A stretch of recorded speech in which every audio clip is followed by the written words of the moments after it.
Magandang tanghali po sa inyo lahat and welcome to your favorite noontime show. This is the Baptist Lunch.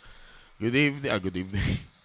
Good afternoon to each and every one of us na siyang nanonood po ngayon. Yan, batiin natin ulit ang mga kakwentuhan natin ngayong tanghali. So dyan, magandang tanghali. And si Sir Romero, magandang tanghali. May nadagdag tayong tropa.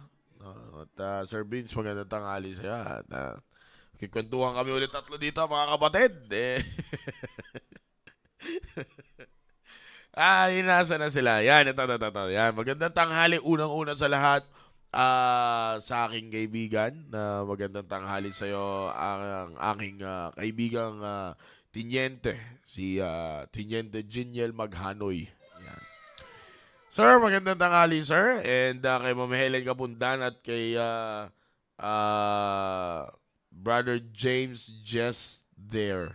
Just There. Just There kasi yung spelling no ano niya eh.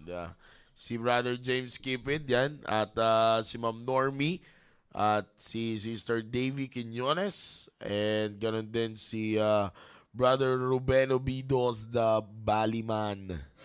Yan, magandang tanghali sa iyo kapatid at ganyan din sa mga katrabaho mo na sumusubaybay ay magandang tanghali po sa inyo. And ganoon din kay Sister Madeline, kay Sister Chanel Das, yan. Kay Ate Aravil, magandang tanghali sa Ate Aravil. At si Sister Rica May, yan. Magandang tanghali sa iyo. At sa lahat pa ng sumusubaybay sa atin ay magandang tanghali sa inyong lahat at sa mga susubaybay pa lang, magandang tanghali. Luzon, Visayas, Mindanao, magandang tanghali po sa inyo and of course ay sa ating pong North, South, East, and West corner of our church, magandang tanghali at sa aking pong area, the Southeast family, good afternoon and ganoon din po sa aking pamilya, Mami Shobe and Baby LG, good afternoon sa inyo and of course, sigit sa lahat, magandang tanghali sa ating mahal na pastor who is the executive producer and the director of the program The Baptist Lunch. No, magandang tanghali po sa inyo, pastor. And sa lahat ng mga young people, team focus, team preparation, magandang tanghali sa inyo. Sa lahat ng leader ng team focus at sa lahat ng leader ng team preparation. Yan. Yan, sabi ni ng aking kapatid, good afternoon sir, ni Tiniente Maghanoy. Good afternoon, sir. Kain po sa masarap. Ano daw? Na sinangag ba yan? Sinigang na mainit. Init pa ang gulay, sir. Pambihira. Amen. Yan, magandang tanghali po sa inyo. Yan, at ganun din kay Ma'am Cyril. Magandang tanghali, Ma'am Cyril. Kay Ann Laginday. Yan, magandang tanghali po. Yan, Pastor Christian Gaa. Good afternoon, sir. And ganoon din po kay Pastor John Hill Labrena. Magandang tanghali, mga kupatira. Yan, Brother Alfonso Wera, Conrad Tungol, Jingoy Rico, Judean Marvin Fernandez. Yan. Amen. At sa lahat pa po ng mga host ng team preparation, Sir Tony, at si Ma'am Ara na bati natin, si Ma'am Cyril, Sir Roy, Ma'am Rona. Yan, magandang tanghali po sa inyo. Ganon din po sa mga team focus host na kasama ko, Sir Dominic, na siyang tulog po ngayon. Yan din, magandang tanghali, Sir Dom. And ganon din kay Brother JJ and Brother Steven. Okay? So again, ay magandang tanghali po sa inyong lahat at ako po ay naniniwala na tayo po ay pagpapalain po ng Diyos ngayong pong tanghali po na ito. Especially sa lahat ng mga young people. Okay? So, ang pinakasusi para pagpalain kayo ng Diyos ay talagang manalangin na lang kayo. Huwag na kayong makinig nito. Then last week, ang ganda ng pinag-usapan natin last week. Alam mo, di na talaga ako sanay Baptist lunch. Last week, ang ganda ng pinag-usapan natin, mga kapatid. It's all about having the software update. Yan, para sa ating mga soul, sa ating soul, no? The ultimate software update of our soul. Eh, sabi ni, yan mga ganda, sabi ni Sister Chanel Das, DDs, ang bira, parang parang si mga, ano to, sino tong asawa ni, ni Kong, si Vivis. DDs, let's tune in na. Dauntless Deborah ata ibig sabihin yan eh. Alam ko Dauntless Deborah ibig sabihin yan. Tama ba ako, Ma'am Chanel? Yan. And Pastor Rick Belmonte and Sir Jer Ruiz ay magandang tanghali po sa inyo. Okay, so marami na tayo nabate. I think pwede na tayo mag... Ito na. Ma'am Cecil, Ampig, Ma'am Cecil, Mother, magandang gabi. Magandang tanghali po sa inyo. Ano ba iba-iba yung bati ko? Umaga, gabi. Ano ba talaga? Kasi si Kuya Vince ngayon ko na nakita eh. Kaya umaga minsan yung bati ko eh. Yun. Anyways, baka may masabi Sir Vince. Gusto mo, Sir Vince? Ikaw na natin. Okay, the ultimate software update for your soul. Alam nyo, yan yung binigay kong title dito sa ating pinag-uusapan, young people. Kasi it's all about having that ultimate update para sa inyong sarili, sa inyong consciousness. And you have to agree that sometimes the update for your soul is very much needed, 'di ba? Kapag sa cellphone ay late ka, actually itong iPad may schedule to ng update, di ko pa ina-update eh. Kasi busy man tayo itong nakaraang mga araw. Kaya nag-check tayo ng mga exam, no? Pero schedule dyan for update and you should update it because ang pinaka-habol natin sa update is yung pagbilis ng process, di ba? Yung takbo nung ano tawag nito? Ng processor. Yan. Thank you, Sir Romero. Dito ka kukupuan. Yan, palakpakan mo sarili mo. Madaya to eh. Porket sa'yo may hawak ng sound card, pinapalakpakan yung sarili. Di ba? Yung processor, kailangan mabilis yun eh. No, hindi pwedeng mabagal-bagal yun. Pag yun ay bumagal, nako, delikado. At ako'y naniniwala na kailangan talaga na update. And sometimes, yan yung kailangan natin. No? Kaya nga, nandun makikita natin yung katanungan na why the Word of God actually works. Diba? Bakit ang salita ng Diyos ay talagang effective or talagang ito ay tumatalab sa buhay ng isang kabataan. Katulad na sinabi ko last week, it filters the noise of the world. Sabi ko nga, the noise is too loud. Yung dictation ng gagawin mo bilang isang tao, lalo na ikaw bilang isang kabataan, yung pagdikta ng gagawin sa iyo, ng gagawin mo sa ibabaw ng mundo na ito ay grabe. Grabe ang anong tawag dito? Grabe ang pagsabi na ito yung mangyayari, ito dapat yung gawin mo, ito dapat yung suotin mo, ito dapat yung maging kilos mo. So everything is all about the dictation or the noise of the world. Now, sabi ko nga po that the Word of God, ang salita po ng Diyos, it will act as a discerner of the thoughts. Di ba? Yan po ang sabi dito po sa Hebrews chapter number 4, verse number 12. It is powerful, it is quick, it is sharper than any two-edged sword. Di ba? Piercing to the even to the dividing asunder of soul and spirit and joints and marrow, and is a discerner of thoughts and intents of the heart. So makikita mo, kapatid, ito yung nagsasabi sa'yo kung ano ang gagawin mo, and the very target of it is your thought. Di ba binanggit ko sa inyo kung paano siya nagiging discerner ng thoughts in the book of Proverbs chapter number 4. Binasa ko yan sa inyo last week, and makikita nyo dyan na nakalagay dyan, mga kapatid, ponder the path of thy feet. Let all thy ways be established.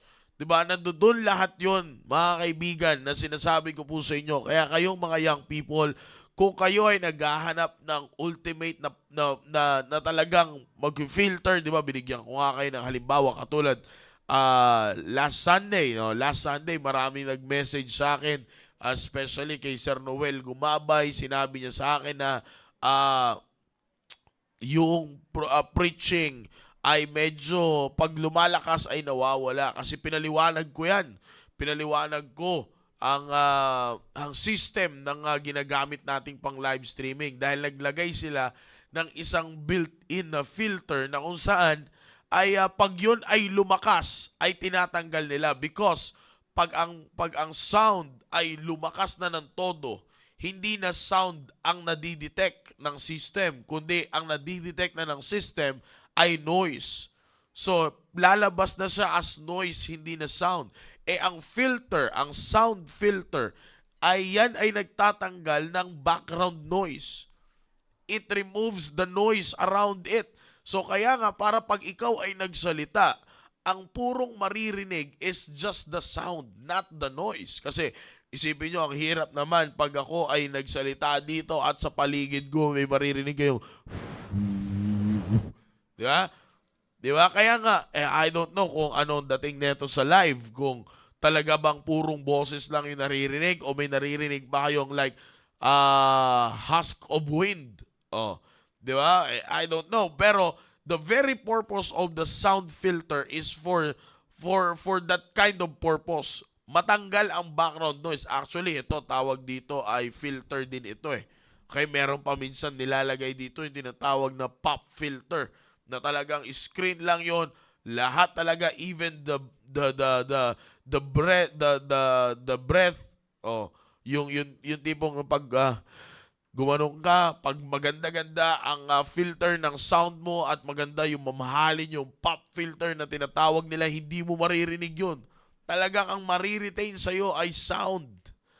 Kaya pag lumakas na ng todo yon, ang gagawin niyan, if i-filter niya ngayon at hindi niya ilalabas yung noise, kundi ang ilalabas na lang is the sound.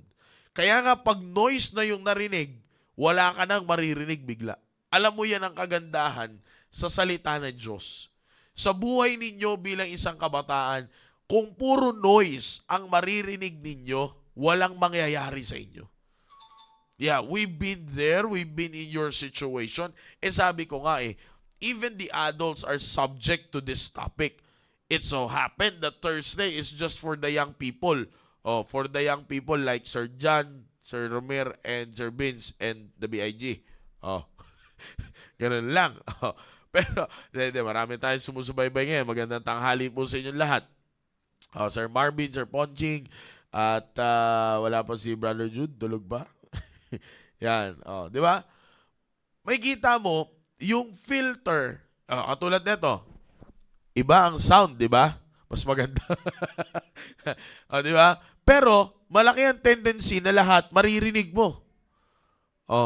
Malaki ang tendency na pag tinanggal mo ito, maririnig mo even lahat talaga, like as in everything. Pero pag kinabit mo ito, medyo mamimenos ang sound. Hindi man kasing buo, hindi man maging kasing lakas, pero the good thing about it, malaki ang tendency na mabura ang background noise. Diba? Now, ganun mga kapatid magtrabaho, young people, ganun magtrabaho ang salita ng Diyos sa buhay ninyo. Kaya siya effective because the Word of God will always filter the noise around you. The Word of God will always filter the noise around you. Kaya nga, ang gagawin ng salita ng Diyos, kapag ang mundo ay umingay, at ang maririnig mo na lang ay noise, it's just the noise, malaki ang tendency na kapag noise na lang ang marinig mo, wala ka nang maririnig na iba. At ang pinaka nakakatakot sa noise, may naririnig ka, pero hindi mo naiintindihan. Diba? Kaya nga ang young people ngayon gulong-gulo sa buhay. Dahil sa sobrang gulo nila sa buhay, anong gagawin nila? Kukunin ang sarili nilang buhay. Diba? Ang gulo, dahil gulong-gulo sila sa buhay, pag naguluhan sila sa buhay, kukunin nila ang sarili nilang buhay, hindi ba mas magulo yun? Diba? Kung iisipin mo, bakit? Ay, naalala ko, may pinakita sa akin si Sir Sam Taganile. Si Sir Sam, shoutout sa Sir Sam. May pinakita sa akin si Sir Sam na na, anong tawag dito, yung balita. Pero pinakita niya, 3 kabataan, magkakapatid o kabataan. I don't know. O 3 yun, 3. Kinuha ang kanilang sariling buhay. Sa anong pamamaraan? Sa anong klaseng rason pala? Hindi pamamaraan. Sa anong klaseng rason? Bakit nilang kinuha ang kanilang sariling buhay? Alam niyo kung bakit? Pinagbawalan silang mag-cellphone ng kanilang magulang. Akalain mo? Just because of that, young people. That's how this world bring you the noise. Kasi isipin mo, sa sobrang ingay na ng mundo, hindi mo na ngayon naririnig ang kagandahan kung bakit ka pinagbabawalan humawak ng cellphone. O kaya shoutout kay Nicole, kay Jabez, at sa'yo rin, Dandre. Shoutout sa inyo. Maging proud kayo sa magulang ninyo na kahit hanggang ngayon, hindi pa rin kayo pinapahawak ng cellphone. Pasalamatan nyo yan. Shoutout kay Sir Dandan. Keep up, Sir Dandan. Hindi ibig sabihin, sa ang ganda nga ng binitawan ng ating mahal na pastor kagabi habang kami nag-fellowship after dinner Anong binitawan ng ating mahal na pastor? Kasi nasanay na ang magulang, natakot na pag sinabing, pag aalis yung anak, walang dalang cellphone, baka mapano yan. Noon pa man, sabi nga ng pastor, delikado naman talaga maglakad sa kalsada Pero dati daw sa probinsya, anong ginagawa? 1 kilometro mula bahay hanggang school, nilalakad. Wala namang problema. Ngayon may pasundo-sundo na, may mga ganon-ganon ng effect. 'Di ba? Kaya ngayon ang kabataan, ang hindi alam na maraming kabataan, take note of this, young people. Yung sound ng magulang ninyo, hindi nyo na naririnig. Ang naririnig nyo na, the reason why you are not hearing the sound of the voices of your parents right now, it's because of what? It's because of the noise of the world around you. Diba? The noise of the world na nagsasabing kailangan mo ng cellphone, kailangan mo ng gadget. Yesterday, I was just scrolling sa YouTube hanggang may nag-pop na dun sa isang subscription ko patungkol dun sa isang gadget. Meron nang pinapakita ngayon na iPhone 18. The first look. Akalain nyo, kayo naman ngayon kasi sa September na yan. Yung tipong kapapalit mo lang ng 17, sa September lalabas na naman yung 18. Di ba? Pag tinignan mo yun, young people, pambira, parang, kailangan ko yan. Is it really? Pag sinabi ng magulang mo, ito lang muna anak ang kailangan mo, hindi mo na ngayon maintindihan bakit yun lang. Ang sasabihin mo, bakit ang higpit-higpit nyo sa akin, pa? Pambihira. Tapos kayo namang may mga trabaho, mga team preparation, kakayod ka ng kakayod ngayon. It's because just for you na makuha mo yung gusto mo bilang isang kabataan, yung status symbol. Hinahabol mo ngayon yun bilang kasi ngayon may trabaho ako, dapat ganito ang pormahan ko, dapat ganito ang makita sa akin. Di ba, naalala nyo, sabi ko nga po, last week, di ba, maaaring sa team preparation, wag yung isipin na pang teenager lang to. Baka sa mga team preparation na nandiyan dyan, di ba, sabi ko sa inyo, maybe your work is the world's way na maging noise at hindi mo na makita ang kahalagahan ng salita ng Diyos. Di ba? Kaya imbis na magulang mo ang kasama mo sa church, next. Di ba? Hindi mo na ngayon makita ang kahalagahan ng salita ng Diyos. Hindi mo na ngayon makita ang kahalagahan ng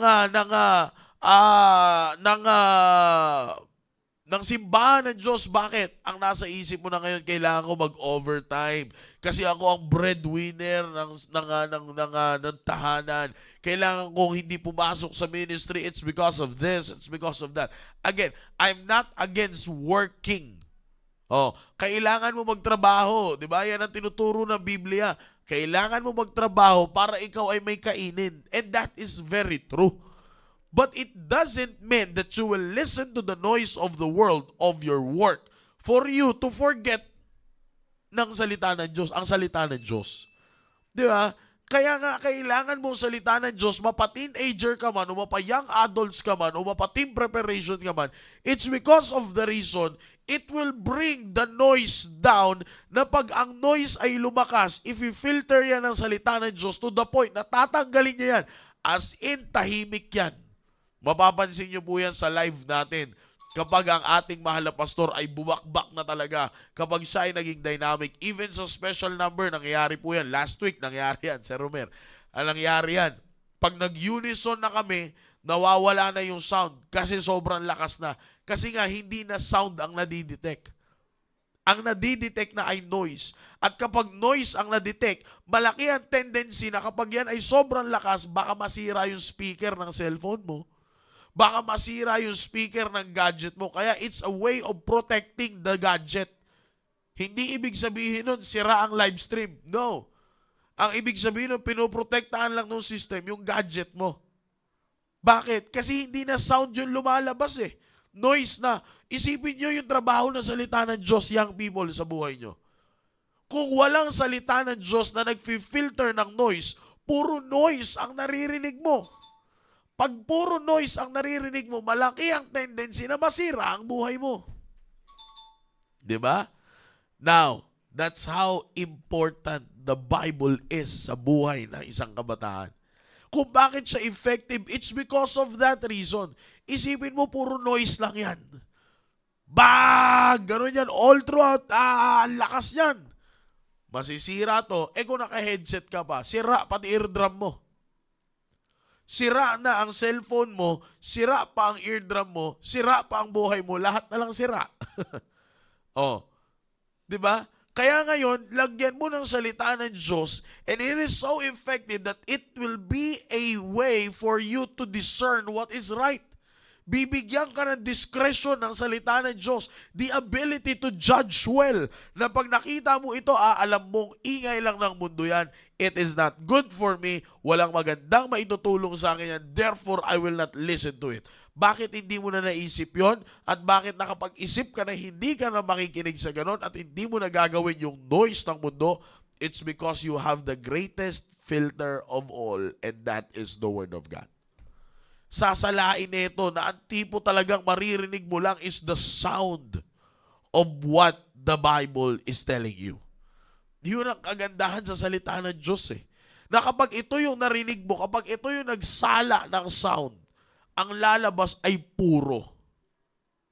Kaya nga, it is quick, it is powerful, it is sharper than any two-edged sword. Kaya nga, sabi dyan, piercing to the dividing asunder of soul and spirit. Bakit umaabot sa pinakabuhay ng tao? It's because ganun niya pinifilter ang sound ng mundo. Yan, sabi ko kasi inyo, try to imagine this, young people. If just what you are hearing is just the sound or the noise, not the sound, but the noise of the world, ano kaya mangyayari sa inyo? Di ba? Grabe. Kaya nga, anong sinasabi ninyo ngayon? Anong sikat na kataga ng maraming kabataan ngayon? Mapa-team prep, mapa-team focus. Ang edad. Anong kalimitang sinasabi nila? Pagod na ako sa buhay ko. Wala ka pang ginagawa, pagod ka na. Diba? Alam mo kung bakit ka pagod sa buhay? Teenagers and young adults, and adults, na team preparation and team focus. Alam mo kung bakit isa ka sa mga nagsasabi pagod ka na sa buhay? Hindi ka pagod dahil sa may ginagawa ka. Pagod ka na kasi ang dami mo nang naririnig. Diba? Pagod ka na kasi ang dami mo nang naririnig. Pero subukan mo ang buhay mo lagyan ng salita ng Diyos. If i-filter niya ang lahat ng noise, papaputukin niya ang sound ng salita ng Diyos sa buhay mo. Ang purong maririnig mo lang is yung pagiging effective ng salita ng Diyos sa buhay mo. Paano ka mapapagod yan? Di ba? Paano ka mapapagod yan? See? Ganyan, kapatid, ang salita ng Diyos. It is a filter for the noise. It is a filter for the noise. Another thing, it's not just only a filter for the noise, but it is an anchor and not a chain. It is an anchor and not a chain. Minsan, alam nyo, maganda itong ating pag-uusapan ngayon. Minsan ang akala ng maraming tao, okay, makinig, maganda ito, young people. Sir Jao, ito yung pinag-usapan natin noong kailan tayo nag-fellowship na hanggang alas 3? Tuesday night. Yan. Monday night. Yeah. Monday night na inabot ng Monday morning. Tuesday morning. Di ba? Ito yun, Sir Jao. The Bible, why it is so effective? Because the Bible is an anchor and not a chain. Anong kaibahan? Sir, di ba ang anchor chain? Kinig muna. Kinig muna, okay? Makinig. Basahin muna natin itong comment ni Sir Jao. Sabi ni Sir Jao dito, Hear ye children the instruction of my father and attend to no understanding. That is why the generation today needs... This is what the generation today needs. It is very clear that the Bible is telling us that after listening to the instruction, next is take heed of understanding instruction. That is true. Diba? Kaya nga ang sabi, pakinggan mo muna. Pag pinakinggan mo na, you attend, you take heed to it. You give your undivided attention to it. Bakit? It's because of the reason kapag hindi ka nagbigay ng undivided attention mo, maaaring maagaw pa yan sa'yo. Pero kapag nakafocus ka na dyan sa sinasabi ng salita ng Diyos, you're set. That is why this afternoon, young people, maganda itong ating pag-uusapan. The Bible, why it is so effective and why the Bible actually works sa buhay ninyo, it's because of the reason that this is an anchor and not a chain. Maraming kabataan ngayon, Sir Romer, Sir Vin, Sir John, nasaan si Sir John? Umalis? Tinamaan? Maraming kabataan ngayon. Young people, I'm very excited to this. By the way, I'm not attacking any person. No? Sabi ko, I've been in the young people stage. Actually, kagabi, Sir Jao, kagabi, hanggang mabait tayo kagabi. Hanggang 2:30 lang ata tayo. Mabait kami kagabi. Hanggang 2:30 lang kami ng madaling araw. Nag-uusap kami patungkol dyan and I introduced myself. Sabi nga ni nung isang great JC once said, allow me to reintroduce myself. Pinakilala ko. Nagulat sila. Nagulat yung mga full-time na ganun pala ako kabait. Ay sabi ko, pagpapakita yan, na kapag hindi mo sineryoso ang salita ng Diyos, ay ganun talaga mangyayari sa iyo eh. Excited ako dito young people. Team prep, pakinig. Medyo sa inyo baling nito ng konti. At pati sa mga young people na papuntang team prep, pakinig kayo. The Bible, why it actually works? Because the Bible is an anchor and not a chain. Anong ibig sabihin ko? Sometimes a lot of young people nowadays thought that the Bible is a list of don'ts. Naintindihan niyo yun, young people? You thought that the Bible is a list of don'ts meant for you na mas strict ka, na hindi ka makagalaw. Yan ang tingin ng maraming kabataan ngayon. Listahan. Ang Biblia ay listahan ng mga bagay na hindi mo dapat gawin. Di ba? Yan ang akala ng maraming kabataan ngayon. Akala nila na kapag ang salita ng Diyos ay kapag sinabing magbasa ka ng salita ng Diyos, magbasa ka ng ganito, isabuhay mo ang salita ng Diyos. Akala ng maraming kabataan ngayon, ang salita ng Diyos ay listahan ng mga bagay na hindi mo dapat gawin. But na ito ay magpupush na ma-restrict sila sa isang bagay. But in reality, it is not a chain again. It is an anchor. Bakit? It is not a list of don'ts, but it is a blueprint for how life actually works. Ulitin natin. This portion is brought to you by Summit Natural Drinking Water.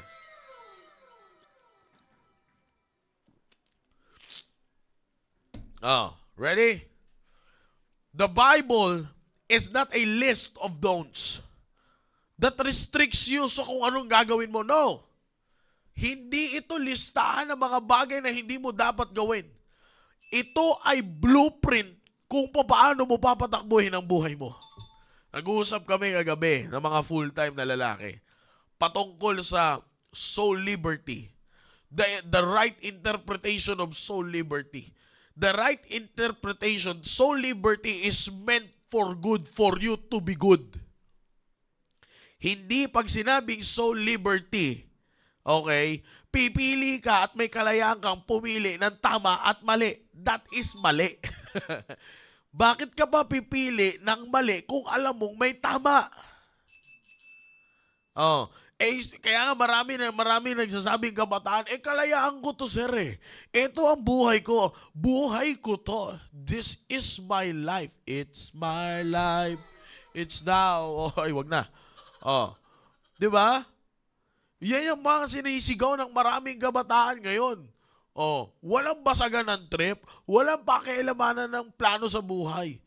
Plano mo yun. Ang tanong, yan ba ang blueprint ng buhay mo? No.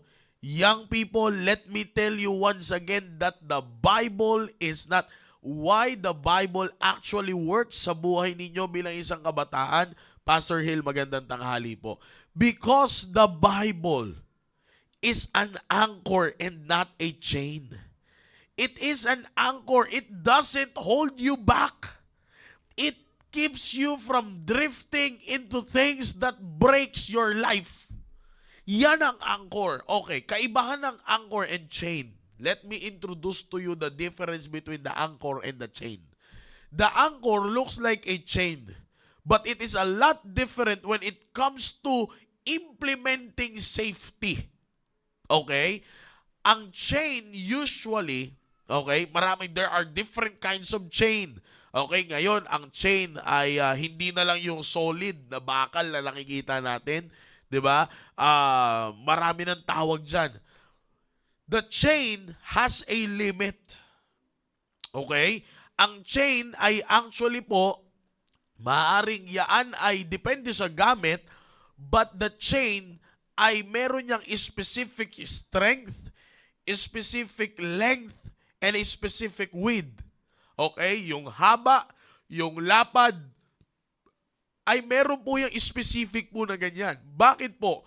For the reason ng chain kasi is the very purpose of the chain is for one thing to be restricted from moving. Okay?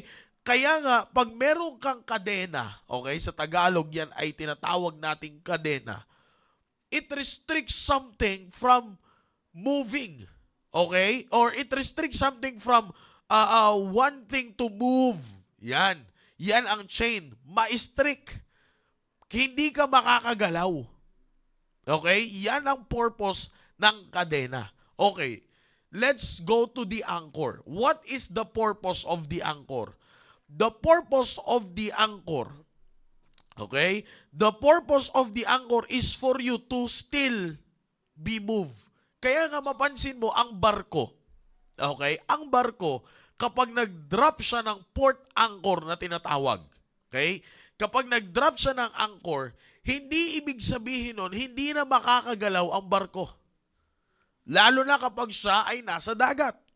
Hindi ibig sabihin ang barko ay steady na lang. Kaya nga mapansin mo, kahit may anchor dyan, pag umalon, gumagalaw pa rin ang barko. Ibig sabihin, malaya pa rin siyang gumalaw. Pero, ang kaibahan ng anchor sa chain is yung pinaka-purpose nila. The very purpose of the chain is to restrict you from moving. The very purpose of the anchor is for you not to drift. Minsan nag-iisip tayo, di ba, mas maganda na yung manatili ka na lang kaysa mag-drift-drift ka pa. No. Alam nyo ba, dahil ang salita ng Diyos kung bakit nagtatrabaho ito ng solid sa buhay natin, it's because ang anchor, pag yan ay nakadrop na, okay? Let's go to that illustration. Kapag ang anchor ay nag-drop na, makikita mo ang barko gumagalaw pa din. Pero, ang kagandahan doon, yung anchor ay magsisilbing gabay na kung saan ka lang dapat magiging steady even though may mga alon na papalo sa'yo. Kaya nga makikita mo, ang barko kapag nakadrop ang port anchor, kahit gaano kalakas ang alon, papalo yan sa barko. Bang, magsisway ang barko papunta dito, pero babalik yan sa lugar na kung saan nandoon siya. Maaring ang alon ay papunta dito, babalik yan pa rin. Sige, papalo ang alon, pang, pero magsisway lang yan, pero babalik pa rin yan sa lugar niya. Papalo ang anchor, ang alon paabante, aabante yan, pero babalik pa rin yan. Bakit? Dahil may gabay siya. Yan ang kaibahan ng restriction from moving and moving with on the same place pa din. Yan ang kagandahan, kapatid, sa salita ng Diyos, young people. Kaya nga mapansin mo, ang salita ng Diyos ngayon, kapag in-apply mo ito sa buhay mo, mas magiging matibay ka. Bakit? Paluin ka man, marami mang gawin sa iyo ang mundo, babalik ka pa rin doon sa pinakalugar na kung saan alam mo kung nasaan ang tama. Ano ang sabi ng Bible? There are many devices in a man's heart. Nevertheless, the counsel of the Lord that shall stand. Bakit? It's because the Bible is an anchor and not a chain. It will not restrict you from moving. Actually, the Bible will tell you to move. Bakit? Kailangan mo mag-move kasi kapag naging stagnant yan dyan, sa lugar mo na yan, sa position mo na yan, delikado ka. Oh, restricted eh. It is not a list of don'ts. It is a blueprint of how life actually works. Tuturuan ka ng salita ng Diyos na mag-move. Bakit? Dahil ang buhay ay dapat mong igalaw yan, young people. You have to move. Even kasi sir, maraming temptation. Move. Baka kaya maraming temptation kasi nasa lugar ka ng temptation. Move. Oh, huwag kang matakot gumalaw. Bakit? May anchor ka eh. May anchor ka na magsisilbing kahit anong palo sa'yo, babalik ka pa rin sa lugar mo. Oh, babalik ka pa rin dito sa pinakapunto ng buhay mo na ito yung sinasabi ng salita ng Diyos. Ito yung kailangan mo bilang isang kabataan. It is an anchor and not a chain. Hindi ito listahan. Kaya huwag kayo, young people, team focus, team preparation, huwag kayong matakot sa salita ng Diyos kasi hindi ito listahan ng mga bawal mong gawin. Oh, di ba? It is the blueprint of how your life actually works bilang isang kabataan. Oh, pag may nakita kang, oh sir, bakit man sinasabi mong hindi yan listahan ng mga bawal gawin? Ito yung sinasabi ng Bible. Kasi dapat ganyan ang takbo ng buhay mo. Huwag mong gawin. Ang Bible ay hindi listahan ng mga bawal gawin. Ang Bible ay blueprint ng buhay na nagsasabing ito ang gawin mo. No. Hindi yan listahan ng mga wag gagawin. Wag gagawin, no. Ganyan pinapakita ng salita ng Diyos na dapat hindi mo na talaga yan gawin. Di ba? Ano sabi ni Sir Jao? Scroll down, please. Sabi ni Sir Jao dito, the Bible is our life's manual because we are ignorant on living this Christian life. If you declare yourself to be a Christian, then you have to accept the truth that you badly need the Word of God. This might hurt you, but this is reality. If you want to avoid the instruction of God's Word, then you are just living Christianity in pretension according to the system of the world. See? Kaya nga ganun dapat bilang isang kabataan. Siguraduhin mo, kapatid, na ikaw ay nakaangkorahe ang salita ng Diyos. Ang anchor mo ay salita ng Diyos. Kaya effective siya eh. Kaya mapansin mo, hindi ka makuha ng mundo. It's because hindi ka Hindi mo sinasabi na magaling ka or ganito. No. Kasi may anchor ka ng salita ng Diyos eh. It is only by the grace of God, team preparation, kung bakit nakakapag-stand ka sa trabaho mo. I can still remember the testimony of Ma'am Hazel Villaranda last 2 weeks ago sa South Sunday. It was a great testimony from a young lady na nag-firm siya, nag-stand talaga siya sa kanyang work. Oh, 'di ba? Young people, team preparation kayo may mga trabaho. Kung bakit hindi kayo mauga sa trabaho ninyo, it's because you have an anchor. Young people o teenagers, huwag kayong matakot sa salita ng Diyos. Kasi sabi ko nga, hindi ito listahan na mga bawal mong gawin. Ito ay blueprint kung paano ang takbo ng buhay mo. Ganun dapat bilang isang kabataan. Alam mo dapat kung ano ang takbo ng buhay mo. Hindi, eto ulitin ko ha, bilang isang kabataan, alam mo dapat ang takbo ng buhay mo. At wag mo nang alamin kung paano ka tatakbo sa buhay mo. Oh, maraming kabataan ang ganyan ngayon. Dahil hindi na nila alam ang takbo ng buhay nila, sila'y tumatakbo sa buhay nila. Bars. 'Di ba? Ganun ang totoo niyan. Ulitin ko. Dahil maraming kabataan ngayon, hindi na nila alam ang takbo sa buhay nila, tumatakbo na sila sa buhay nila. Sa paanong pamamaraan? Ihahanga ang sarili. Magbabaril sa sarili. Sa iba't ibang klaseng nakakalungkot na hindi mo maisip na pamamaraan. Kukunin ang kanilang sariling buhay. It's because of that one thing. Diba? Kaya nga maraming tumatalikod na kabataan sa salita ng Diyos. Ano pang rason? Kasi bawal dyan eh. Bawal yung ganyan eh. Bawal yung sa salita ng Diyos. No, hindi bawal. Yun talaga dapat ang takbo ng buhay mo. Kaya nga hindi siya chain that restricts you from moving. Actually, young people, team focus, team preparation, in actuality, kapag ikaw ay sumunod sa salita ng Diyos at isinabuhay mo talaga ang prinsipyo ng salita ng Diyos, hindi ka restricted gumalaw. Ikaw pa ang pinakamalayang gumalaw. Di ba? Oh. Because it is not a chain. Hindi ito yung tipong, huwag kang gagalaw. Oh. Bawal ka gumalaw. Oh. Pero tinan mo, yung mga kabataan na malayang sumusunod sa salita ng Diyos, nakakatawa ng totoong tawa, nakakangiti ng totoong ngiti, nakakabuhay ng maayos, malayang gumalaw. They are free from everything. Bakit? Sino yung mga yon? Yung mga kabataan na sumusunod sa salita ng Diyos. Pero ikaw, wala pa akong sinasabing pangalan, huwag kang kabahan, hindi yan dito. Pero ikaw, na hindi sumusunod sa salita ng Diyos, ang hirap ng buhay, di ba? Bakit? Tago dito, tago doon. Baka mahuli ni ganito, baka mahuli ni sir ganito, baka mahuli ni ma'am ganito. Pag magpipicture ka sa trabaho mo, half body lang. Kasi yung pambaba, hindi na pwede.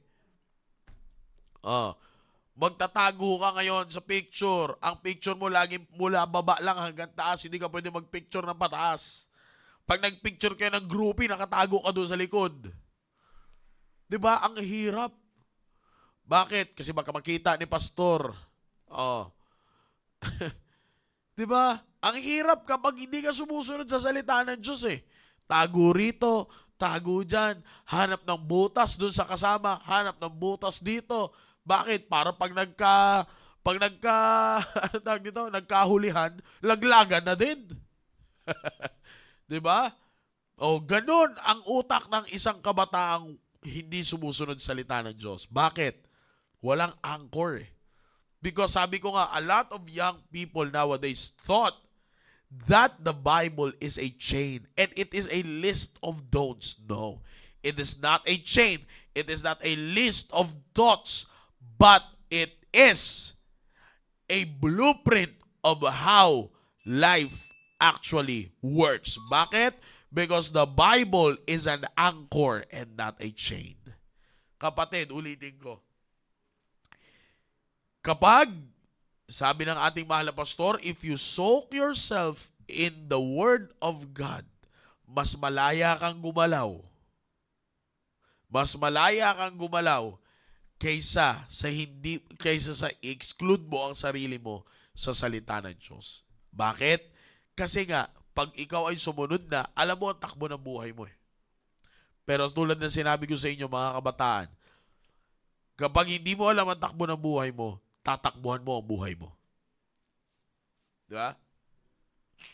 Oh, ang sabi ni Sir John, nakakatakot ng mga kabataan ngayon, sabi nga ni Tropang EJ Power. Pag may problema, ibang klase mag-hangout. Oh, tama yun. Di ba? Yan ang pinaka mahirap na pamamaraan ng mundo ngayon. Tissue. Di ba? Kaya natatandaan mo, bilang isang kabataan, yan ang pinakatandaan nyo po sa lahat. Again, I'm not here to be clean or to be perfect enough na sabihin, porket sir may asawa ka na, ganito, ganyan. No. Actually po, marami tayong adults na nakikinig ngayon. Mga married. Maganda rin tandaan ito. Generally speaking, magandang tandaan ito sa buhay natin bilang may mga nasa pamilyadong estado na ng buhay natin. Maganda po ito eh. Maganda po ito na pag tinignan natin, maganda makakatulong ito sa pamilya natin. Makakapagbigay ito ng magandang tulong sa ating buhay bilang isang pamilya. Excuse me.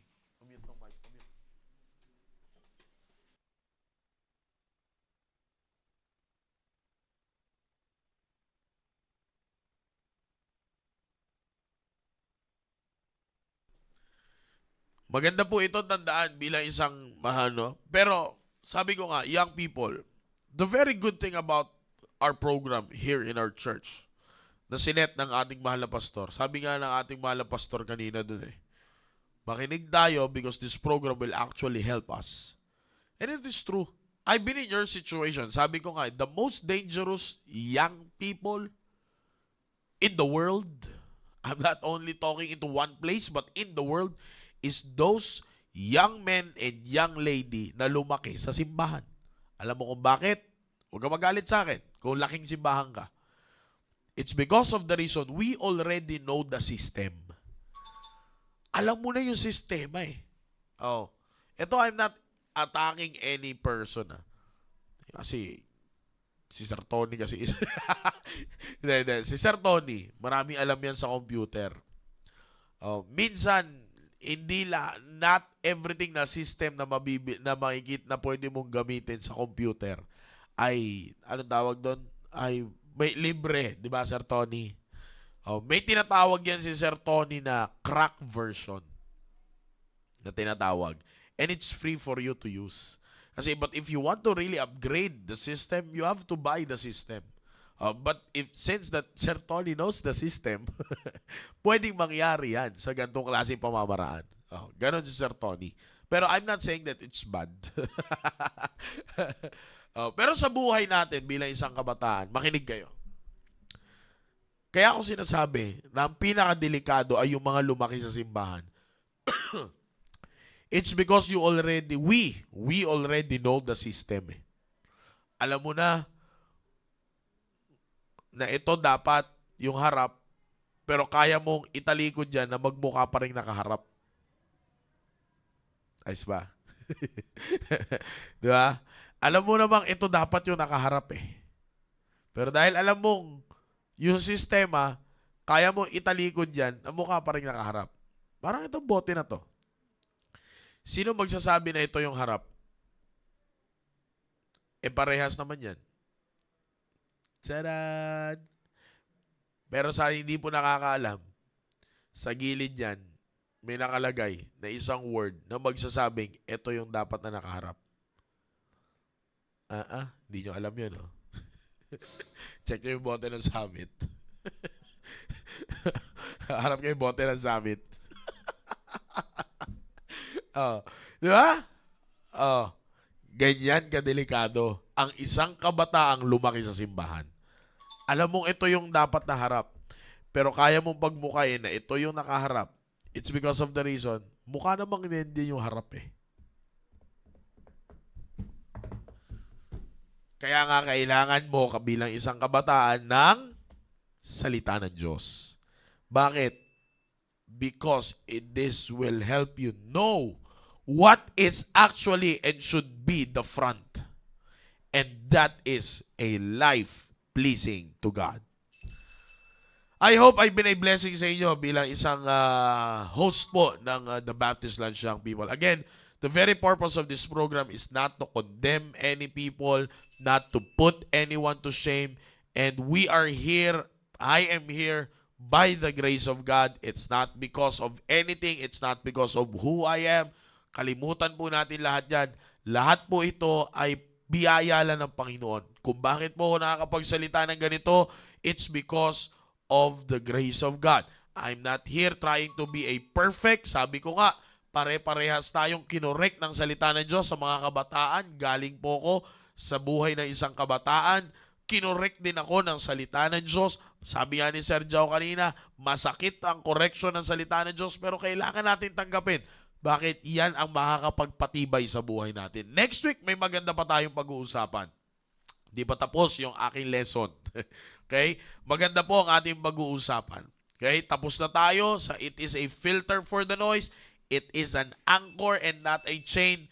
Next week, maganda pa rin ang ating pag-uusapan. Kaya po, sa lahat ng mga kabataan, again, I'm not here anyone kasi baka kasi siguro may pinaparinggan yan si Sir Ma. Ano.